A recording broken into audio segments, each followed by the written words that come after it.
El Evangelio de la Natividad de María. Por Anónimo. Capítulo 1. María y sus padres. Sabemos que la bienaventurada y gloriosa María, siempre virgen, salida del tronco real de la familia de David, nació en la ciudad de Nazaret, y fue educada en Jerusalén, en el templo del Señor. Su padre se llamaba Joaquín, y su madre Ana.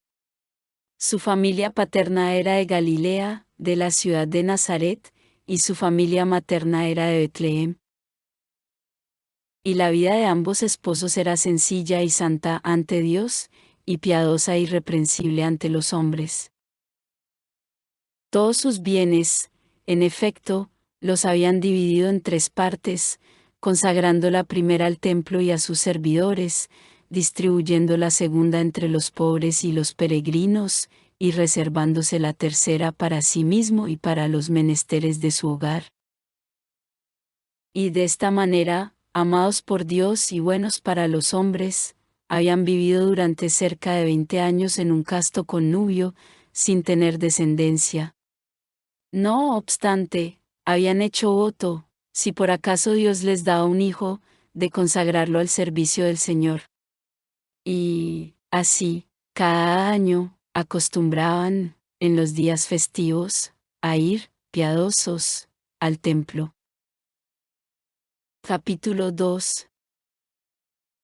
Maldición de Joaquín por Isachar. Y, como se aproximase la fiesta de la dedicación, Joaquín, con algunos de sus compatriotas, subió a Jerusalén. Y, en aquella época, Isachar era gran sacerdote. Y, habiendo visto a Joaquín con su ofrenda, en medio de sus conciudadanos, lo miró con desprecio, y desdeñó sus presentes, preguntándole por qué él, que no tenía hijos, se atrevía a estar entre los que eran fecundos. Y le advirtió que, habiéndolo Dios juzgado indigno de posteridad, no podían serle aceptos sus presentes, por cuanto la Escritura dice, maldito sea quien no engendre hijos en Israel. Y lo conminó para que se librase de esta maldición, creando una progenitura, porque sólo entonces le sería lícito acercarse, con sus ofrendas, a la presencia del Señor. Y este reproche que se le lanzaba cubrió de extremo oprobio a Joaquín, el cual se retiró al sitio en que estaban sus pastores con sus rebaños. Y no quiso volver a su casa, temiendo sufrir los mismos reproches de sus comarcanos, que habían asistido a la escena, y que habían oído al gran sacerdote. Capítulo 3. Aparición de un ángel a Joaquín. Y permanecía allí desde hacía algún tiempo, cuando, cierto día que estaba solo, le apareció un ángel del Señor, rodeado de una gran luz. Y, a su vista, Joaquín quedó turbado. Pero el ángel apaciguó su turbación, diciéndole, no temas, Joaquín, ni te turbe mi vista, porque soy un ángel del Señor, enviado por él a ti, para anunciarte que tus súplicas han sido escuchadas, y que tus limosnas han subido a su presencia. Ha visto tu oprobio, y ha considerado el reproche esterilidad que sin razón se te ha dirigido. Porque Dios es vengador del pecado, mas no de la naturaleza. Y, cuando cierra una matriz, lo hace para abrirla después de una manera más admirable, y para que se sepa que lo que nace así no es fruto de la pasión, sino presente de la providencia. La primera madre de vuestra nación, Sara, permaneció estéril hasta los 80 años, a pesar de lo cual, en los últimos días de su vejez, dio a luz a Isaac, en quien le había sido prometido que serían benditas todas las naciones. Asimismo, Raquel, tan agradable a Dios y tan amada por Jacob, permaneció estéril durante mucho tiempo, y, no obstante, parió a José, que fue no solamente el dueño de Egipto, sino el salvador de numerosos pueblos que iban a morir de hambre. ¿Quién, entre los jueces, más fuerte que Sansón y más santo que Samuel? Y, Sin embargo, ambos hados tuvieron por madres a mujeres por mucho tiempo estériles. Sí, pues, la razón no te persuade por mi boca, cree a lo menos que las concepciones dilatadamente diferidas y los partos tardíos son de ordinario los más portentosos. Así, tu esposa Ana te parirá una niña, y la llamarás María. Y, conforme a vuestro voto, se consagrará al Señor desde su niñez, y estará llena del Espíritu Santo desde el vientre de su madre. Y no comerá ni beberá nada impuro, ni vivirá en medio de las agitaciones populares del exterior, sino en el templo, a fin de que no pueda enterarse, ni aun por sospecha, de nada de lo que existe de vergonzoso en el mundo. Y, con el curso de la edad, bien como ella nació milagrosamente de una mujer estéril, de igual modo, por un prodigio incomparable y permaneciendo virgen, traerá al mundo al Hijo del Altísimo, que será llamado Jesús o Salvador de todas las naciones, conforme a la etimología de su nombre. Y aquí el signo de la verdad de las cosas que te anuncio. Cuando llegues a la puerta dorada de Jerusalén, encontrarás a Ana tu esposa, la cual, inquieta hasta hoy por tu retardo, se regocijará sobremanera al volver a verte. Y, dicho esto, el ángel se separó de Joaquín. Capítulo 4. Aparición de un ángel a Ana. Y después apareció Ana su esposa, diciéndole, no temas, Ana, ni imagines que es un fantasma lo que ves. Yo soy el ángel que ha llevado vuestras oraciones y vuestras limosnas a la presencia de Dios, y que ahora he sido enviado a vosotros para anunciaros el nacimiento de una hija, que se llamará María, y que será bendita entre todas las mujeres. Llena de la gracia del Señor desde el instante de su nacimiento, permanecerá en la casa paterna durante los 3 años de su lactancia. Después, consagrada al servicio del Altísimo, no se apartará del templo hasta la edad de la discreción. Y allí, sirviendo a Dios día y noche con ayunos y con plegarias, se abstendrá de todo lo que es impuro, y no conocerá varón jamás, manteniéndose sin tacha, sin corrupción, sin unión con hombre alguno. Empero, virgen, parirá un hijo, y, sierva, parirá a su Señor, el que será por gracia, por título, por acción, el Salvador del mundo. Así, pues, levántate, sube a Jerusalén, y, cuando llegues a la llamada puerta dorada, allí, a manera de signo, encontrarás a tu esposo, sobre cuyo paradero anda inquieta tu alma. Y, cuando hayan sucedido estas cosas, lo que yo te anuncio se cumplirá al pie de la letra. Capítulo 5. Nacimiento de María. Y, obedeciendo al mandato del ángel, ambos esposos, abandonando uno y otro los parajes respectivos en que estaban, subieron a Jerusalén. Y, al llegar al lugar designado por el oráculo del ángel, se encontraron mutuamente. Entonces, gozosos de volver a encontrarse, y poseídos de confianza en la verdad de la promesa de que tendrían descendencia, rindieron acción de gracias bien debidas al Señor, que exalta a los humildes. Y, habiendo adorado al Altísimo, regresaron a su casa, y, llenos de júbilo, esperaron la realización de la divina promesa. Y Ana concibió y parió una hija, y, conforme a la orden del ángel, sus padres le pusieron por nombre María. Capítulo 6. Presentación de María en el templo. Transcurridos 3 años y terminado el tiempo de la lactancia, llevaron a la Virgen con ofrendas al templo del Señor. Y había alrededor del templo, según el número de los salmos graduales, 15 gradas que subir.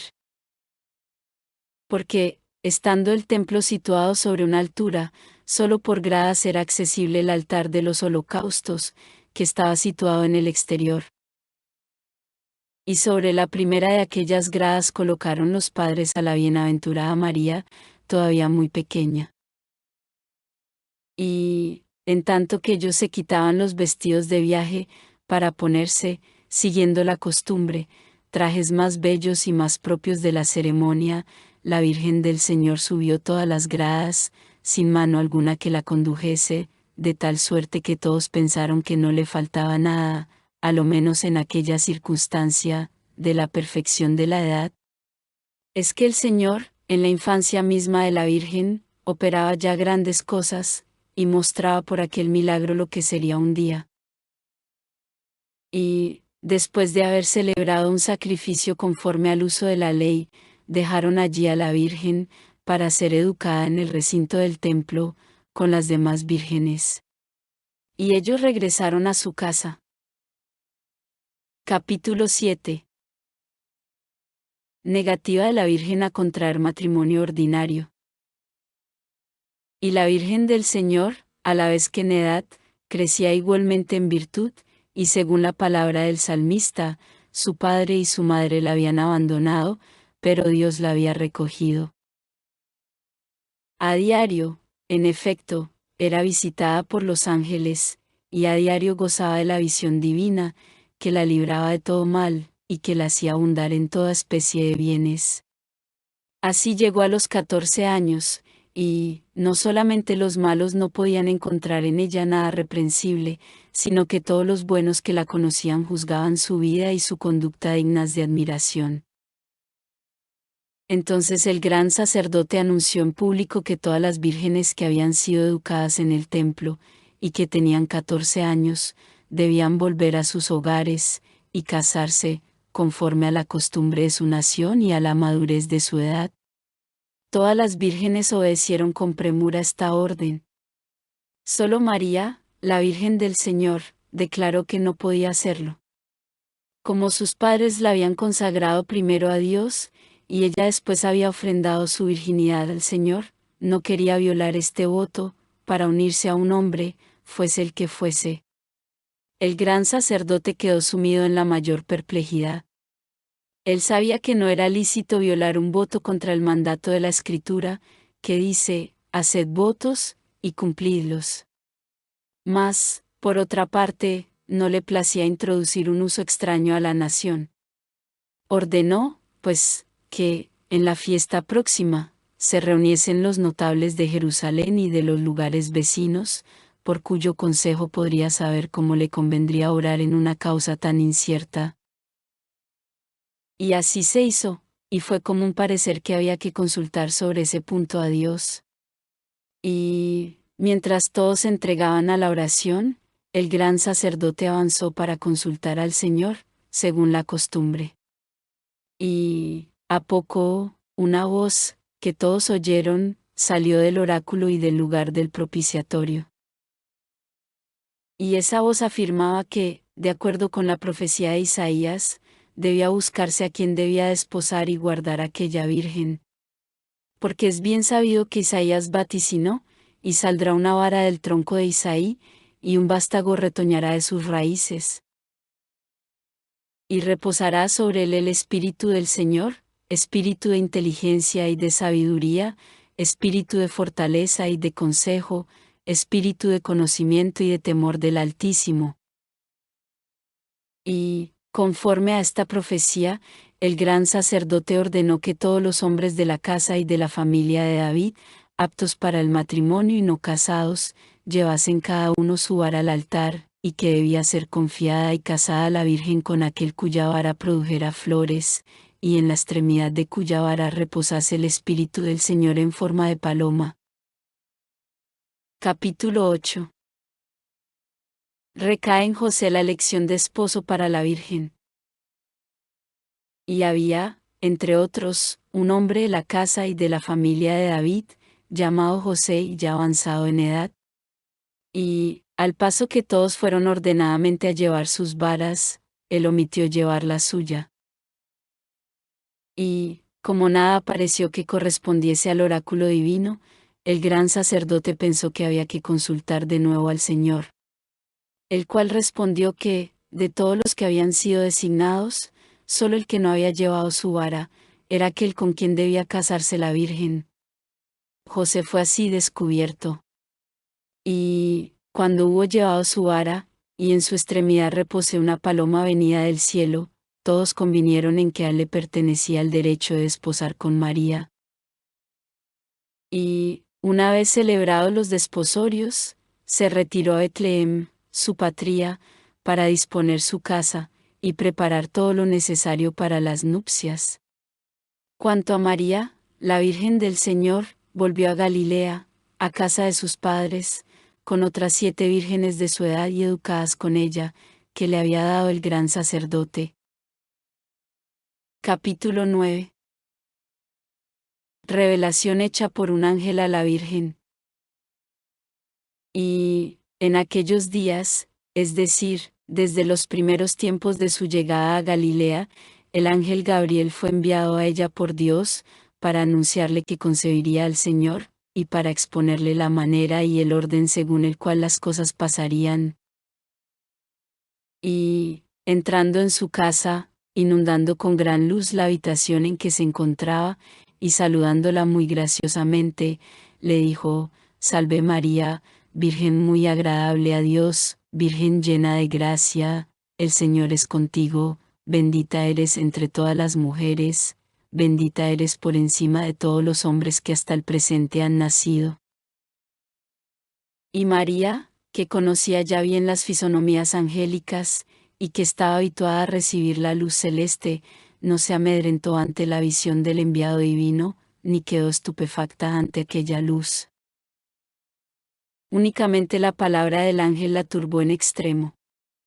Y se puso a reflexionar sobre lo que podía significar una salutación tan insólita, sobre lo que presagiaba, sobre el fin que tenía.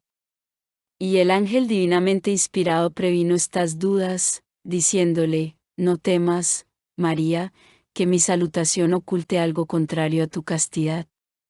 Has encontrado gracia ante el Señor, por haber escogido el camino de la pureza, y, permaneciendo virgen, concebirás sin pecado, y parirás un hijo. Y él será grande, porque dominará de un mar a otro, y hasta las extremidades de la tierra. Y será llamado Hijo del Altísimo, porque, naciendo en la humildad, reinará en las alturas de los cielos. Y el Señor Dios le dará el trono de David su padre, y prevalecerá eternamente en la casa de Jacob, y su poder no tendrá fin. Es, en efecto, Rey de reyes y Señor de los señores, y su trono durará por los siglos de los siglos. Y, a estas palabras del ángel, la Virgen, no por incredulidad, sino por no saber la manera como el misterio se cumpliría, repuso: ¿Cómo eso ha de ocurrir? Puesto que, según mi voto, no conozco varón, ¿cómo podré dar a luz, a pesar de ello? Y el ángel le dijo: No pienses, María, que concebirás al modo humano. Sin unión con hombre alguno, virgen concebirás, virgen parirás, virgen amamantarás. Porque el Espíritu Santo descenderá sobre ti, y la virtud del Altísimo te cubrirá con su sombra contra todos los ardores de la pasión. El que de ti saldrá, por cuanto ha de nacer sin pecado, será el único santo y el único merecedor del nombre de Hijo de Dios. Entonces, María, con las manos extendidas y los ojos elevados al cielo, dijo: He aquí la esclava del Señor. Hágase en mí según tu palabra. Sería quizá demasiado largo, y para muchos enojoso, insertar en este opúsculo todos los sucesos que, conforme a nuestros textos, precedieron y siguieron a la natividad de nuestro Señor. Omitiendo, pues, lo que está suficientemente referido en el Evangelio, pasemos a la narración de lo que allí aparece menos detallado. Capítulo 10. Revelación hecha por un ángel a José. Habiendo ido José de Judea a Galilea, tenía la intención de tomar por esposa a la Virgen que le había sido confiada.